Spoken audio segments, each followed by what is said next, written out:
As the story starts, we see two buses on the road, both filled with female students on their way to class.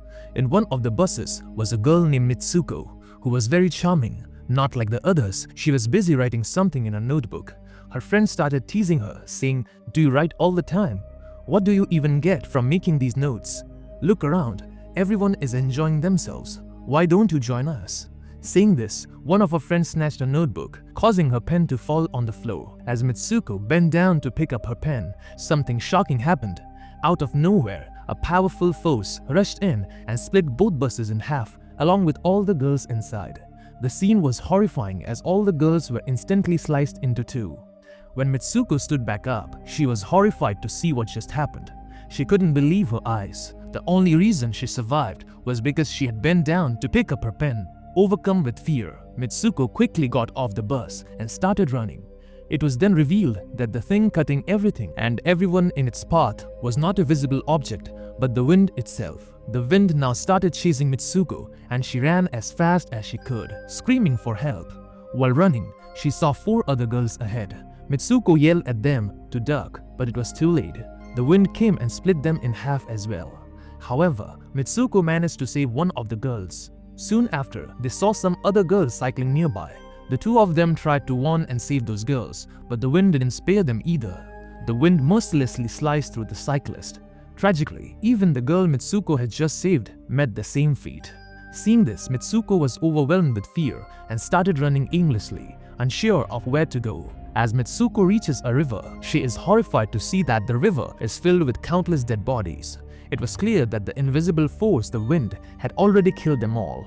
Shaken, Mitsuko takes clothes from one of the dead bodies and changes into them. Afterwards, she keeps walking and eventually arrives at a school. The school is bustling with female students. While Mitsuko is trying to process everything, one of the girls approaches her and says, "How are you?" The girl happens to be Mitsuko's best friend Aki. However, Mitsuko, still in shock, questions her, "Are you really my best friend?" She was unable to comprehend anything that was happening to her. Mitsuko was deeply traumatized. At this point, it's revealed that Mitsuko and her best friend Aki shared a very strong bond and cared for each other deeply. Just then, a strong gust of wind blows through the area, terrifying Mitsuko. She runs inside the building to seek shelter, leaving Aki confused. Aki follows her inside, asking, "Why are you trembling so much? Why are you so scared? What happened to you?" Finally, Mitsuko tells her everything, how a gust of wind came out of nowhere and killed all the students from a school, slicing them apart. Hearing this, Aki tries to comfort her. She takes Mitsuko near a window, places her hand outside and says, "Look, it's just the wind, nothing else." After this, Aki decides to skip class and takes her two friends Tai and Sura along with her to execute the plan. As they step outside the class to leave, their teacher arrives and tries to stop them. However, the four of them ignore the teacher's warnings and run away from the school, eventually reaching a lake deep in the forest. At the lake, Aki shares the story of Mitsuko with Tai and Sura. After hearing this, Sura comments what Mitsuko said might actually be possible. Maybe she was in another universe. There are infinite alternate realities in this world. To demonstrate, Sura picks up a stone and throws it into the lake, saying, "In this world, I threw the stone into the lake, but in another universe, I might not have done this at all."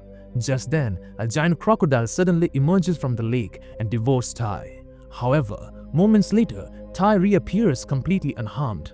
Here, Sura explains, the crocodile ate Tai in another universe, but in this world, nothing happened to her. Near the lake, they find a bed. The girls start playing with the pillows from the bed.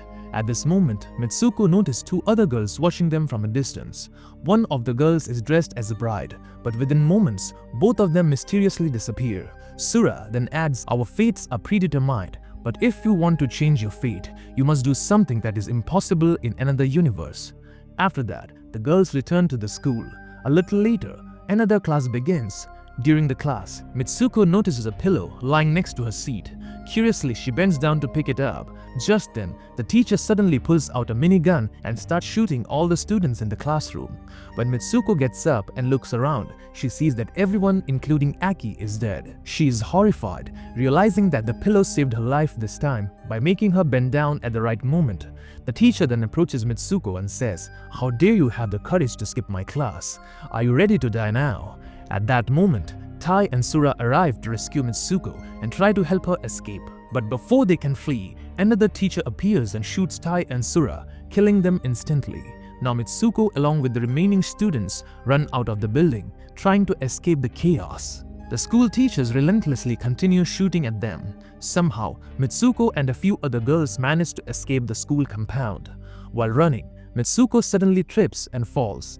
At the exact moment, a powerful gust of wind appears and slices through the remaining girls, killing them all. Now Mitsuko was the only one left alive. She kept running and somehow managed to reach the police station in the town. There she met a lady officer and explained everything that had happened. However, the officer chuckled and asked, "Why are you still wearing a school uniform?" The officer also kept addressing her as Ko, which left Mitsuko confused. She couldn't understand why the officer was calling her by a different name. Noticing Mitsuko's confusion, the lady officer told her to look at herself in the mirror. When Mitsuko looked into the mirror, she was shocked to see that her appearance had completely changed. The officer then said, "The reception is about to start," and placed Mitsuko, now Ko, into the police car to take her somewhere. Here we find out that Ko was about to get married. As they drove towards the marriage hall, people on the streets were congratulating Ko. When they arrived at the marriage hall, Mitsuko or Ko saw her best friend Aki was also there. Mitsuko rushed to Aki and asked, "What is going on? What is all of this?" Aki whispered to her, "Stay quiet. Right now, we are under someone's control. Do exactly as I say, and I'll help you." Mitsuko nodded and replied, "Okay." After that, Aki helped Mitsuko to get ready in a wedding dress. Meanwhile, a group of girls entered the room and started mocking her. Seeing this, Aki lost her patience and killed them all one by one. Before heading to the wedding ceremony, Aki handed Mitsuko a broken sharp-edged bottle. When Mitsuko arrived at the ceremony, she was shocked to see that instead of a groom, there was a coffin standing upright at the altar. Inside the coffin was a person wearing a large pig mask. Mitsuko screamed in fear at first, but then remembered the broken glass bottle Aki had given her. She used it to attack the person in the coffin, causing chaos in the wedding hall.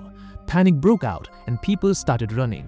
Mitsuko and Aki seized the opportunity and tried to escape, but two women appeared to stop them. These were the same women who had earlier been teachers at the school. However, Mitsuko and Aki fought them off and managed to get away. Outside, they decided to split up and run in different directions so no one could capture them both at the same time. As Mitsuko, or rather Ko, kept running, she caught a glimpse of herself in the mirror. To her shock, her appearance had changed once again, and now she found herself wearing a marathon dress. Seeing this, before Mitsuko could think about it, another girl comes and calls her Eumi. At this point, Mitsuko realizes that she is now a marathon runner, a player in the race.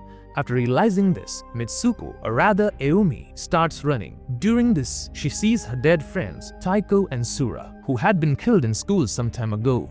At this moment, Aki also arrives running towards her. Mitsuko feels more comfortable seeing Aki, but just then, they notice a man wearing a pig mask and two lady teachers coming after them. Seeing this, Sura tells Mitsuko, "You have to get out of this world no matter what." Aki tells her to escape through the fence. Mitsuko, while running, reaches a deserted cave-like place. There she finds many other students already in school uniforms. One of the girl among them attacks Mitsuko, saying, "If you survive, we all must die." Just then, Aki arrives and kills the girl, taking Mitsuko into a cave. Inside the cave, Aki tells Mitsuko to say her name loudly. Hearing this, Mitsuko starts saying her name loudly. After a while, Mitsuko returns to her original self. Then, Aki shows her a cable implanted in her hand and tells Mitsuko, "Pull the wire so that she can escape this world." However, Mitsuko refuses to do so because she's afraid that if she pulls the wire, it might cause her best friend's death. Seeing this, Aki forces Mitsuko and says, "The world we are in right now is a fictional world.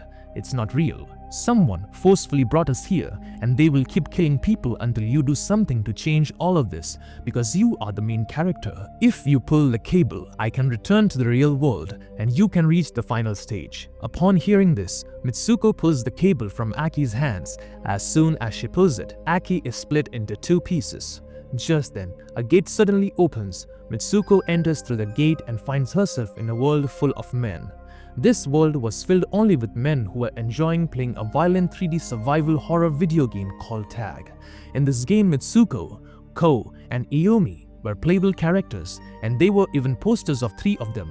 Seeing all this, Mitsuko is in shock. Just then, a boy approaches her and says, "You are from the future." Hearing this, Mitsuko faints. After some time, when she regains consciousness, she finds herself in a place where many girls were being stored in cases like mannequins. After walking a bit further, she sees an old man playing the very same game where Mitsuko was the main character, and in it, she had passed different trials. Upon seeing Mitsuko, the old man says, "I created this game. You are in the future. 150 years ago, I was a student who studied alongside you, and I had feelings for you. When you died, I took your DNA and your friend's DNA to create clones of you all so I could use you in my 3D game." Mitsuko then sees full-size 3D models of herself and her friends, which leaves her in shock.